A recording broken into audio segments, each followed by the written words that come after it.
Salut tout le monde. Ça fait longtemps que j'ai pas fait de vidéo sur ma chaîne. Pour la simple et bonne raison que, comme vous pouvez le constater, j'ai déménagé. D'ailleurs, je sais pas si je continue à être filmée dans ce décor là. Je sais pas, voilà, ça fait beaucoup d'incertitudes. Mais une chose est sûre, aujourd'hui je reviens avec Laureline. C'est encore moi. Qui est ma seule amie en fait, faut pas le dire, pour parler toujours des mangas. Ce qui se passe, c'est que mon copain nous a fait des petits papiers au préalable dans ce magnifique plat à gratin. On revient avec un nouveau concept, on peut le dire. Oui, on revient avec un nouveau concept. Alors voilà. Et ces petits papiers, en fait, ce sont des thématiques liées au manga. On va les tirer au sort et on va déblatérer des choses, divaguer. Plus ou moins pertinentes. Voilà. Plutôt pertinentes, on espère. On espère, mais rien n'est moins sûr. Donc voilà. C'est parti. Ah, ça c'est intéressant. Akata. Alors, faut savoir qu'on a une grande histoire d'amour avec cette maison d'édition. Oui, c'est... ouais. Qui remonte à la collaboration avec Delcourt. Même si on les avait pas forcément bien situées à ce moment-là. Non, pour le coup j'avais pas du tout confiance. Mais en fait c'est plus aujourd'hui avec du recul, quand je regarde ce que Akata a proposé chez Delcourt, je me dis waouh, cette période bénie du manga où le shoujo était publié régulièrement, des titres variés, ça pas que du shoujo. De Tezuka à Princess Jellyfish de Akiko Higashimura, tous ces titres là, c'était Akata qui était derrière et qui les portait sous le label Delcourt, mais... En fait, c'était vraiment un éclectisme hyper intéressant. Et quand ils se sont mis en indépendant, alors j'ai plus la date exactement, mais du coup ils ont un peu continué à avoir cette exigence-là et à porter même être limite encore plus politique, j'ai envie de dire, en tout cas encore plus largement, je trouve. On va dire avec une ligne éditoriale encore plus affirmée. Et moi c'est très simple, je vois les nouveautés qui m'intéressent chaque mois parce que je les note. C'est peut-être un tiers d'Akata. Facilement. Je dis pas que j'aime tout ce qu'il publie, mais au moins les 90% m'intéressent. Et rien que ça, c'est signe que c'est quand même plutôt un très bon éditeur. Bah c'est ça en fait, personnellement je me retrouve pas dans tous les tiers, il y a des choses que voilà je lis pas ou j'achète pas ou alors mais ça mérite d'exister. Voilà. Mais voilà, je n'adhère pas à tout, mais disons que c'est un éditeur qui a le mérite de proposer des choses, d'avoir un parti pris assez singulier et qu'on ne retrouve pas ailleurs en France en fait. Ouais. Et surtout, c'est peut-être le seul éditeur qui défend quand même le shoujo et qui est quand même, voilà, un des acteurs les plus importants du marché dans cette démographie-là. Puis aussi, je pense quelque chose qui me touche, c'est la représentation LGBT. Alors je dis pas que toute la représentation est parfaite dans tous les titres qui publient en France, mais au moins ça existe. C'est-à-dire que je veux lire un manga avec la représentation, je me tourne plutôt vers le catalogue d'Akata et je sais que va y en avoir, tout simplement. Oui, et il y a un autre élément aussi qui, je pense, vachement important dans notre appréciation de cette maison d'édition, c'est les vidéos de leur chaîne YouTube. Je sais pas, je trouve qu'il y a, du coup c'est Bruno Pham, le directeur de collection de chez Akata, qui fait des vidéos régulièrement sur les sorties, sur des thématiques, voilà. Et c'est souvent très intéressant, j'ai envie de tout acheter après. J'aime pas toujours tout, mais j'achète quand même. Ils expliquent pourquoi ils ont choisi cette œuvre-là, pourquoi ils ont acheté cette licence-là, pourquoi ils ont envie de porter telle autrice. Ils font vraiment un panel de tout ce qu'il faut savoir avant d'acheter un manga ou avant d'appréhender leur nouveauté, quoi. Donc pourquoi ils ont changé tel titre en français, l'histoire de la carrière de la mangaka. C'est hyper intéressant, c'est hyper transparent aussi entre les acheteurs. On n'est pas juste des consommateurs, j'ai l'impression qu'il y a vraiment un échange entre la ligne éditoriale, la direction de cette maison d'édition et le public et les gens qui achètent, les lecteurs et lectrices. Et du coup, je me permets de faire un petit crochet parce qu'en fait, il y a le podcast de Bunko qui a sorti un épisode de genre 2h30 où ils interrogent Bruno Pham justement. Et j'ai pas eu le temps de l'écouter en entier pour le moment parce que c'est assez long. Mais c'est très intéressant, donc si vous avez envie d'en connaître un petit peu plus, et globalement c'est un podcast intéressant. Peut-être que tu peux mettre le lien en description. Oui, ça, voilà, de toute façon je le fais toujours, mais oui, je mettrai le lien en description. Mais oui, voilà, moi c'est une maison d'édition qui me tient à cœur, que je valide pas tout, j'aime pas tout, mais en tout cas, je trouve que c'est une maison d'édition qui est quand même assez singulière et qui se démarque. D'ailleurs, j'oublie complètement de parler d'un truc. Le fait qu'ils aient été rachetés, qu'ils sont mais ils m'ont invité quand même sur un live. Ah mais c'est vrai. Et moi j'avais 500 abonnés sur YouTube, un truc comme ça, et ils m'ont proposé de participer à un live sur Twitch. J'avais plus oublié. Bref, mais c'est parce que c'est passé tellement de choses entre le déménagement et tout. Et bref, c'est quand même le seul éditeur qui m'a fait confiance pour parler justement d'être une femme sur internet et parler de manga. Et franchement, j'étais hyper touchée de cette proposition et de leur engagement aussi, parce que c'est un sujet un petit peu touchy. Et c'était super bien géré ça. Moi, j'ai assisté au live en tant que spectatrice. Je crois qu'on peut le voir sur Twitch en replay ou un truc du genre, mais je suis pas sûre, faudrait que je regarde. Donc voilà, lui, tout ça pour dire qu'on a très hâte de voir ce qu'ils vont devenir, parce qu'a priori, donc là ils sont plus indépendants, mais ils gardent la même ligne éditoriale, et en fait pour moi, d'après ce que j'ai compris, ça va être que du positif pour eux, pour leur permettre de grandir, d'acheter les licences qu'ils veulent, la collection héritage, ça c'est hyper important. En fait il y a tellement de choses à dire sur cet éditeur qui a été annoncé il y a pas longtemps, ils vont mettre en avant du shoujo, on va dire du backer, je crois qu'il n'y a pas que du shoujo. Je sais pas les détails, je sais plus, mais faut aller voir la vidéo, elle est très intéressante. Et de toute façon, je pense sincèrement que je vais certainement acheter les 3 volumes qui sont prévus pour la fin d'année, là, les 3 premiers volumes, et je vais certainement les lire et peut-être faire une vidéo dédiée sur la collection héritage. Enfin bon, on arrête de divaguer parce que là je sens que ça, je vois les minutes qui défilent. Ça va durer des heures. C'est pas grave, on a beaucoup de choses à dire, c'est sûr. C'est parti. La recrudescence des rééditions. Ah, alors, déjà il y a réédition et réédition. Ah ouais, réédition et peut-être j'ai envie de dire aussi réimpression. Qu'est-ce qu'on entend par... Pour moi il y a 3 grandes catégories. Alors je dirais, les réimpressions, c'est-à-dire qu'il y avait un objet livre qui a été publié, qui n'est plus disponible, ils vont prendre le même objet, c'est-à-dire que ça va être une réimpression, à la limite ils vont changer peut-être, je sais pas, genre le pacte des yokai. Voilà, par exemple. Ensuite il y a des rééditions où la première édition n'est plus disponible, ils vont faire une nouvelle édition, donc un nouvel objet livre, pour revendre la lecture disponible. Et ensuite, moi je dirais la 3e catégorie, c'est les rééditions d'œuvres qui sont toujours disponibles. C'est-à-dire que, par exemple, Planète ou même Fossile de rêve. Tu sais le truc là de Satoshi Shikon justement. Fossile de rêve. Non.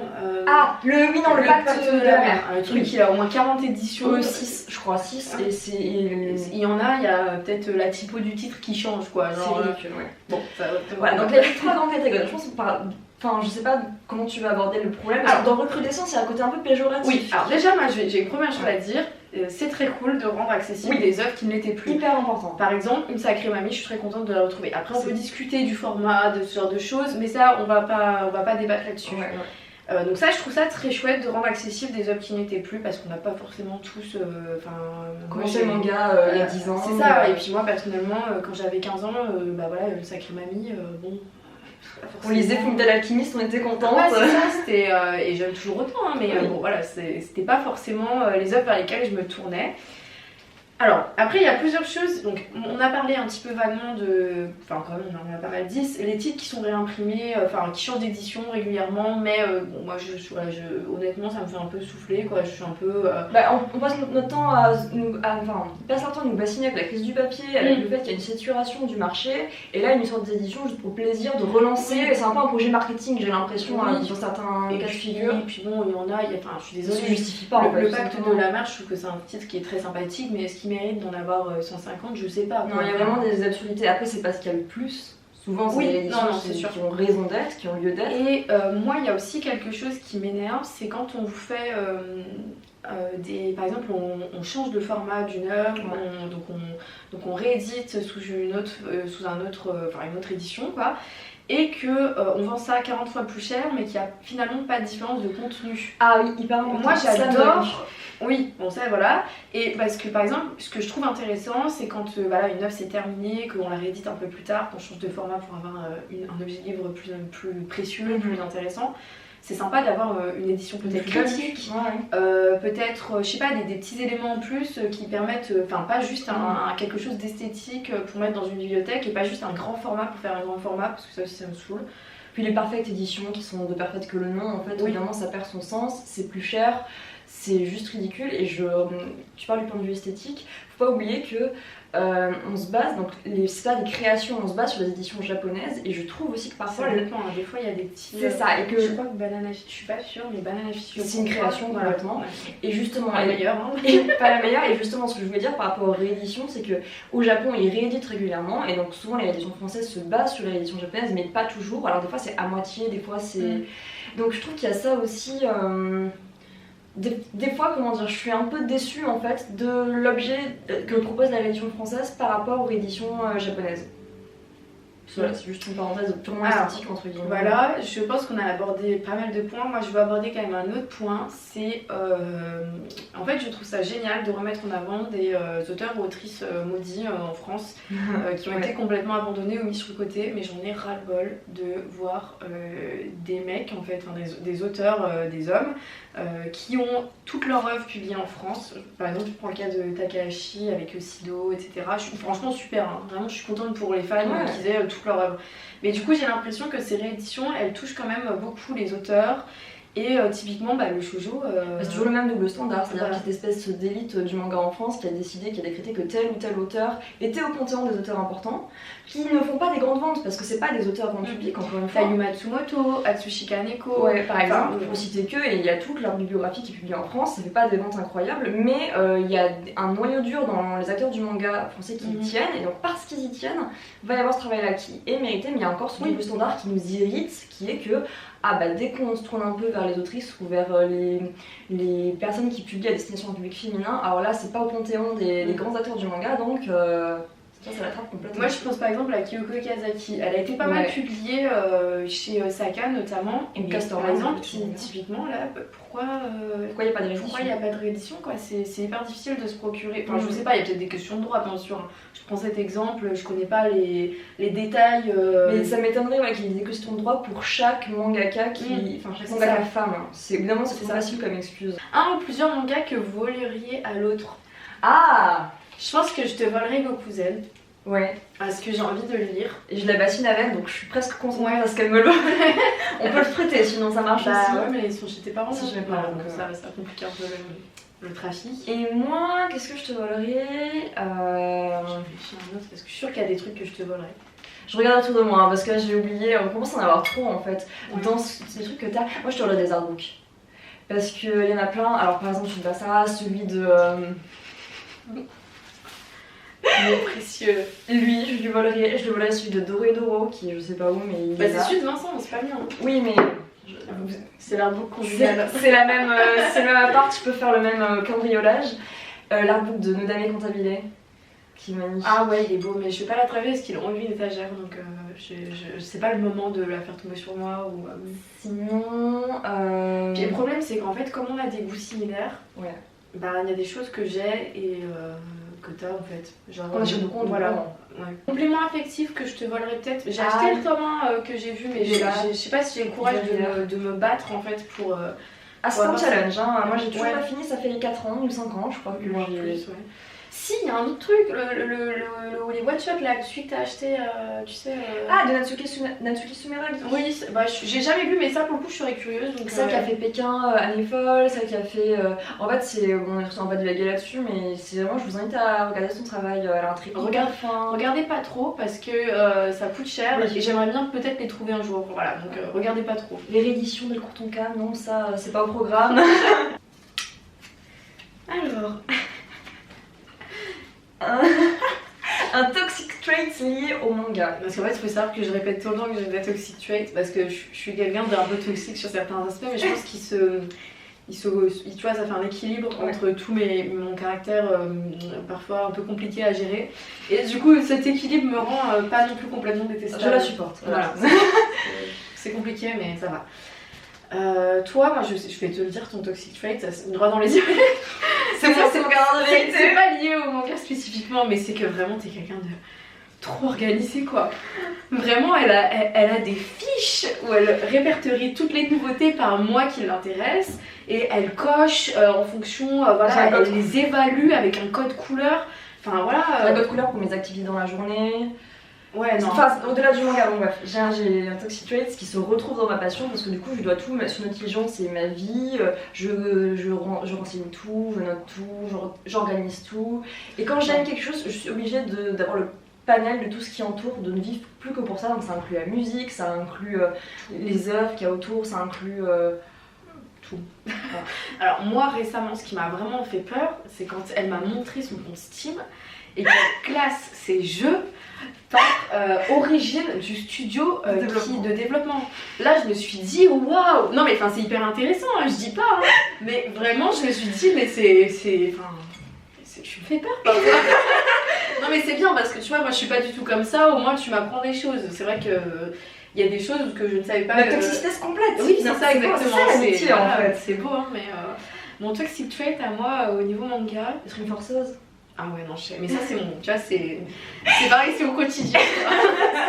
En fait quand j'aime quelque chose, moi je suis un personnage de shonen, hein. Je suis quelqu'un de très simple, je suis un peu une imbécile heureuse par certains aspects. On me donne des livres, on me donne à manger des plantes et du thé et c'est bon quoi, je suis heureuse. Mais du coup quand j'aime un truc, j'aime pas à moitié quoi, il faut que la terre entière aime. En fait, on aime beaucoup, mais différemment. Genre, on est intense, mais pas de la même façon. C'est-à-dire que moi, quand je suis dans mon phase d'obsession, je te force pas trop à te pencher dedans. Je fais mes trucs dans mon coin et je m'auto-nourris dans ma passion. Tes playlists. Voilà. Et alors que Chloé, vraiment, faut que oui, c'est ça, la terre entière aime son truc en même temps qu'elle. Et si on n'aime pas, le bon goût, c'est moi quoi. Voilà. Enfin, je sais pas, il y a un moment, j'ai d'ailleurs créé cette chaîne YouTube pour prêcher la bonne parole sur internet quoi. Enfin, c'est Jésus-Christ en fait. Le messie du manga. Voilà donc. Hop. Visez Yomitamura. N'est jamais trop tard pour vous pencher sur son travail. Mais non, enfin je sais pas, j'avoue que je suis un peu. En fait, on est toutes les deux obsessionnelles, je crois. Ouais, mais différemment. Et c'est ça qui c'est beau. C'est beau, ouais. Tout est dans un grain, mais tout va bien. Le YouTube manga. Alors déjà on va commencer par dire une chose, c'est que tout simplement je pense que ma chaîne YouTube est la meilleure. Je confirme. La peine lésée. Non. Alors moi mon expérience de YouTube c'est que je regardais énormément au lycée et au lycée les youtubeurs on va dire mainstream correspondaient à mes attentes. Donc je regardais le chef Otaku par exemple, je regardais Pose Manga. Pose Manga j'aimais bien aussi au lycée. Et je regardais l'atelier, enfin voilà j'avais une petite communauté de youtubeurs manga que j'aimais bien. Et en fait en évoluant mes goûts se sont plutôt trouvés là-dedans, j'ai complètement arrêté de les suivre et en fait j'ai jamais repris. C'est-à-dire YouTube manga je suis restée complètement indifférente et à distance. Après j'ai créé mon compte Insta, j'ai trouvé l'intérêt que je retrouvais dans YouTube manga sur Insta avec les créateurs que je suivais sur Insta. Et en fait, je m'y suis réintéressée que parce que Chloé a ouvert sa chaîne YouTube. Moi, c'est vraiment. Ah non, il y a quand même l'appendicite. Oui, elle est pas que manga, mais quand même, c'est partie des créatrices de contenu qui parlent de manga, entre autres, que tu suis depuis toujours et dont tu parles régulièrement. Ouais. Et en fait, voilà, si. Très sage. Dans la période où j'ai recommencé à lire du manga de façon un peu plus pointue, donc qui correspond à après lycée, qui correspond à mon université, je suivais Angry Waifu. Qui n'est plus trop actif sur YouTube parce qu'il y a ça aussi en fait. Encore une fois les créateurs que j'aimais bien ont migré, ont changé de plateforme et bref, Angry Waifu avait fait une vidéo qui était les créatrices de contenu, les vidéastes femmes qui parlent de manga et j'en avais découvert plein. Donc voilà, j'avais Sita tout court aussi, mais c'est encore une fois, c'était pas du contenu pur manga, donc ça avait pas, on va dire, le rayonnement et c'était pas des pures chaînes, on peut parler de YouTube manga à part entière, tu vois, c'était un peu des créatrices qui étaient en périphérie, qui se greffaient au YouTube manga mais sans être des représentantes à part entière. Donc en fait, je peux pas, moi, les représentants qu'il y a en ce moment, c'est. Ceux qui ont le plus d'abonnés, c'est des mecs qui parlent qui ont un point de vue qui ne me correspond pas, qui ne m'intéresse pas, que je trouve extrêmement biaisé et que j'ai pas du tout envie de suivre en fait. Et je vais même pas en parler parce que je ne regarde pas leur contenu. Donc je sais qu'ils existent parce que je vois en fait leur nombre de vues, enfin je vois leur nombre d'abonnés, mais ça me correspond pas du tout et je trouve pas ça du tout intéressant. Alors moi c'est différent parce qu'en fait j'ai jamais consommé de contenu YouTube manga, un petit peu occasionnellement quand je cherchais quelque chose sur un titre et que j'avais envie d'avoir un avis, mais en fait je me suis toujours beaucoup plus retrouvée dans les avis de mes proches en fait. Je sais pas, j'ai jamais ressenti le besoin d'aller sur YouTube pour trouver du contenu critique.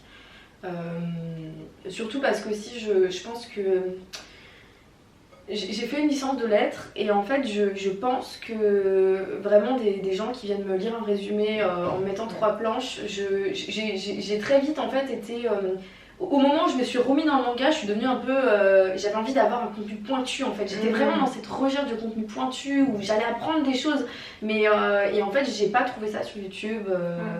En tout cas, voilà. Et en plus de ça, je pense sincèrement que... des hommes qui me parlent de manga, j'en ai marre quoi. Ceux qui sont toujours en boucle, et c'est très bien de quel manga ils parlent, par contre, j'ai quand même des petites références de choses intéressantes, pas forcément sur YouTube, les podcasts Artnachronisme, le podcast Bunko, sur Twitter il y a plein de comptes qui parlent de manga, qui sont intéressants, un petit peu sur Insta aussi. Et voilà, là c'est hors YouTube donc c'est ça, voilà, mais en fait du coup je me suis fait plus une petite sphère en piochant un peu partout. Mais voilà, j'avoue qu'il y a quelques personnes, enfin après il y a des personnes qui sont un peu des références pour moi, genre leur ligne, on a des goûts assez similaires, donc elle lit quelque chose, je sais que je vais aimer ou pas, bon on a quelques différents, mais voilà, il y a mon copain qui lit aussi beaucoup de mangas et qui du coup, bah voilà, on est dans cet échange là. Lucie, récemment, que j'ai rencontrée, qui voilà, parle de manga. Enfin voilà, j'ai quelques proches qui sont intéressants et qui me parlent de manga, quelques comptes que je connais beaucoup moins mais qui en parlent aussi régulièrement. Mais j'avoue que je suis pas du tout touchée par le contenu YouTube manga. Par contre, je suis une grande consommatrice de vidéos sur YouTube, mais pas manga en fait. C'est ça, et moi aussi. Du coup, je pense qu'on touche du doigt un problème qui est que le YouTube manga en France, il existe dans une catégorie, dans un format et dans un public cible, et après c'est le néant. Non, mais c'est sûr que c'est un peu triste, mais bon, après, voilà, je suis sûre que. Enfin, j'espère. Notamment avec des créatrices comme Colline Mangarek là. Oui, on en a pas parlé, mais il y a aussi le YouTube manga hors francophone en fait. Et là, ça c'est un monde qui est beaucoup plus vaste, qui est beaucoup plus diversifié. Et ce que je voulais dire par rapport à Colline, c'est qu'elle ouvre une nouvelle voie quand même dans le manga, qui est quand même la question du shoujo. Puis il y a eu le hashtag Libéré Shoujo sur TikTok, qui me laisse quand même espérer que des gens vont venir parler d'autres choses. Franchement, moi, Libérer les shoujo, ça m'a fait trop du bien de voir plein de jeunes femmes sur TikTok faire des vidéos pour dire que voilà, elles avaient un genre qui leur tenait à cœur, qu'elles avaient envie de mettre en avant cela.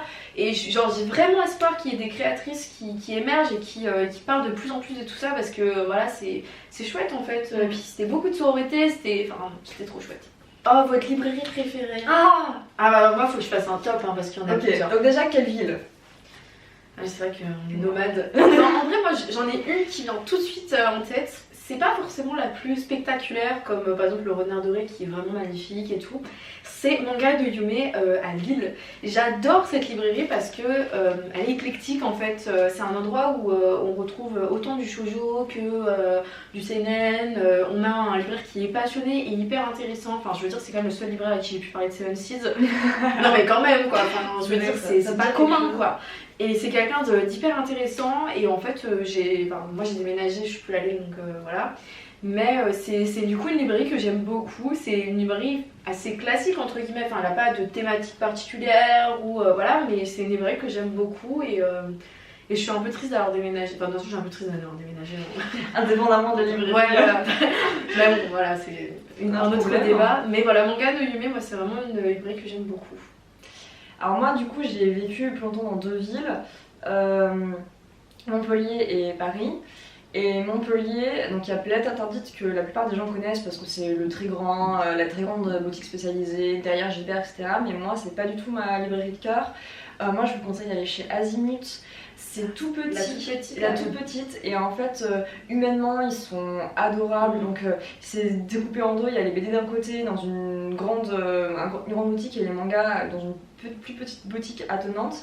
Et les vendeurs sont super sympas, c'est Kiki, mais globalement ils ont quand même pas mal de choix et au pire on commande. Donc voilà, c'était ma librairie à Montpellier. Et à Paris, bon moi j'avoue, le Renard Doré j'aime bien. Ouais, non mais c'est sympa. Parce que en fait, moi je m'attendais à ce que ce soit un peu justement, c'est beau, on parle mieux sur Insta, j'y suis allée, j'ai vu des choses que j'avais jamais vues en magasin avant, il y a un vrai amour du manga, il y a des titres complètement de niche qui sont mis à côté des gros blockbusters parce qu'ils s'en foutent. Pour eux l'important c'est de promouvoir la qualité, c'est de promouvoir ce qu'ils aiment, indépendamment de ce qui se vend. Et du coup, bizarrement, les trucs de niche se vendent aussi quand on les met à côté des trucs. C'est dingue! Et pourquoi je dis ça aussi? Parce que j'aime leur rangement. Alors, ça, c'est super important. La façon dont les mangas sont mis en avant, ils sont rangés par genre. Et genre, ça veut pas dire cible éditoriale. Voilà, c'est-à-dire pas shonen seinen, c'est-à-dire manga de sport d'un côté, manga fantastique de l'autre, manga, je sais plus exactement, aventure, ils ont science-fiction, nanana. Et évidemment, quand on prend une œuvre, parce que j'entends venir les gens, oui, mais shonen, shoujo c'est important parce qu'on ferait pas lire tel manga seinen. Ah, tu dis ça alors, je sais pas, à tel enfant de 12 ans, je ferais pas lire nana. Tu vois là, tu prends ton livre dans la catégorie science-fiction et puis tu vas voir ton livre en disant je connais pas, est-ce que vous recommanderiez ça à un enfant de 10 ans comme quand on fait avec n'importe quel autre livre en fait en France. Pourquoi et puis accessoirement les enfants de 10 ans ne vagabondent pas dans les librairies. Voilà, complètement. Enfin je sais pas, genre peut-être, mais en tout cas bon c'est... Oui, après c'est nos questions, c'est plus la responsabilité du libraire quoi. Exactement, et du coup voilà, moi c'est... Et ça au Renard Doré, le fait que ça soit par genre, c'est quelque chose que je trouve très très bien et très très rafraîchissant et hyper important en fait pour éviter que les mêmes gens lisent les mêmes mangas et les a priori sur, et des a priori sur le reste quoi. Alors... Ah bah tiens, vos créatrices de contenu, créateurs ou créatrices de contenu préférés autour du manga. Mais là il a mis créateur-créatrice, c'est pas ouais. Genre. Don't forget Free October, si vous la suivez pas, c'est maintenant, là on s'abonne, on like, on fait tout. Non, alors moi j'adore ton contenu, mais franchement t'abuses au travail. Fais quelque chose et va sur Twitter, merci. Voilà, fin de la parenthèse. On arrête ce débat. Moi j'adore le travail de Artnachronisme qui est très chouette, qui est très pointu, mais du coup je pense que ça parlera pas à tout le monde. J'adore le podcast Bunko, tu adores aussi. J'adore aussi. J'adore l'appendice, c'est très chouette, mais elle est plus ou moins active sur YouTube. Mais elle fait des vlogs sympas en ce moment, oui. Tout petit format court, enfin c'est sympa. Qu'est-ce qu'on aime bien d'autre? Je dis on comme si on était une entité unique. Alors contenu. Je sais pas, ouais, je sais pas, à part si à tout court, les gens que j'ai déjà évoqués. Elle est encore active ou pas? Elle recommence à être active. Ok. Et surtout Dr Pralinus, donc c'est Théodore Pralinus, allez voir sa chaîne. Moi j'adore. Il a fait par exemple une série d'analyses sur Shingeki no Kyojin, donc l'attaque des titans, qui est incroyable, c'est-à-dire que... Il parle beaucoup de boys love, non? Il parle beaucoup de boys love et c'est une personne c'est un universitaire, donc il fait une thèse en ce moment sur le yaoi. Il sait de quoi il parle, mais il en parle de façon qui est hyper accessible et... il est aussi actif sur sa chaîne Twitch, pardon. Donc il fait des... il n'est pas tout seul, il n'est pas avec... Il fait des collaborations. La Rutil qui vient souvent dans ses vidéos, dans ses lives. Donc là par exemple sur Twitch, il fait un peu des bilans lecture qui sont hyper intéressants. Il en passe un mot aussi. Donc je pense que en termes d'heures et de contenu que je consomme le plus, c'est Théo Pralinus en ce moment que je dévore. Ah ouais. Moi, je dévore rien. En fait, en ce moment, je suis un peu morte de l'intérieur parce que je viens de déménager. Je sais pas si vous. En fait, je vous explique rapidement, mais en gros, j'ai été mutée dans une autre académie et en fait, on m'a planté au dernier moment l'appart que je devais avoir. Je l'ai pas eu. Du coup, j'ai passé 3 semaines à vivre dans un Airbnb à vagabonder. Donc bon. Moi, en termes de contenu manga, ce qui m'apporte le plus, c'est pas forcément des créateurs précis. C'est plus je vagabonde sur internet, je tombe sur des vlogs, je tombe sur des. Et c'est le fait de croiser les avis, moi, qui m'a. Oui, aussi, ouais. Si je vois plein de fois un avis, Julia Popek sur Twitter, elle parle souvent de shoujo, c'est super intéressant. Mais de toute façon, la communauté shoujo sur Twitter, moi je trouve que c'est le seul endroit où j'arrive à parler de shoujo concrètement. Ah si, moi je dis ni bon ni bon. C'est une des rares personnes que je trouve il est très éclectique. Et il lit quasiment toutes les nouveautés qui sortent. Donc même très quoi. Voilà, donc dès que je vois un avis sur un truc, je sais pas si c'est bien, je vais voir son avis. Ouais. Et c'est souvent. C'est manga, BD, comics. Ouais. Et il fait des lives toutes les semaines sur son compte Instagram. Et même ses posts ils sont super sympas. Genre, il écrit super bien. Il écrit super bien, c'est hyper dynamique et tout. C'est à la fois de l'analyse et en même temps il raconte un peu des trucs autour. Et ce qui est sympa, c'est qu'il est pas de la même génération que nous. Oui, c'est donc ça. On n'a pas le même regard. Et on n'a pas le même regard et c'est quelqu'un et c'est pas un vieux con. Ouais, non, on a l'impression d'ouvert à qui on peut discuter, même si on n'est pas toujours du même avis. Nous sommes arrivés à bout. C'est incroyable. Alors moi j'aurais pu encore parler très longtemps. Moi aussi. C'est bien un problème. Entité, tu vois, à la limite pour repartir, mais non, là j'avoue que j'ai une petite tendance à divaguer, donc ça me plaît. En tout cas, j'espère que vous, ça vous a plu. Je sais pas du tout quel va être le format de cette vidéo. Bon, on va s'arrêter là parce que même pour conclure, c'est long quoi. Allez, merci Laureline, au revoir. N'hésitez pas à liker, partager, pleurer du sang si jamais vous en avez juste marre de nous en. Allez, sur ce, à la prochaine.